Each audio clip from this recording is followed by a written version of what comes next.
Tu es débutant et tu veux faire des bandes à joint, je te montre la méthode la plus simple et inratable pour faire de belles bandes à joint entre deux plaques de placo.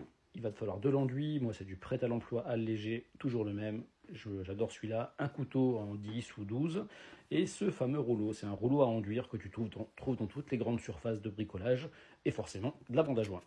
Tu plonges le rouleau dans l'enduit et tu vas venir garnir généreusement entre tes plaques de placo. N'hésite pas à en mettre suffisamment, il ne faut plus qu'on voit les vis, il ne faut plus qu'on voit la jonction des plaques.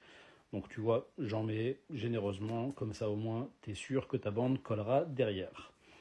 Une fois que tu as mis tout ça, tu auras très peu de retrait. Tu vas prendre ta bande à joint, elle se plie. Tu ne vas pas la plier, en revanche le côté pointe, il ira à l'intérieur, entre tes plaques de placo. Tu la découpes à la mesure un peu plus longue, tu viens l'installer, alors c'est pas la peine de l'écraser, c'est ton couteau qui fera le boulot, juste tu la poses, tu vas prendre ton couteau pour déchirer, ou tu peux la déchirer à la main, ça marche très bien aussi. Et une fois que tu as fait ça, tu vas racler du milieu vers le haut et du milieu vers le bas, ou du milieu vers le bas et du milieu vers le haut, c'est pareil. Tu viens écraser ta bande, alors c'est pas la peine de l'écraser comme un fou, parce que si tu retires toute la matière, elle ne va plus coller. Tu retires l'excédent, il y a très peu d'excédent, c'est l'avantage de ce rouleau aussi.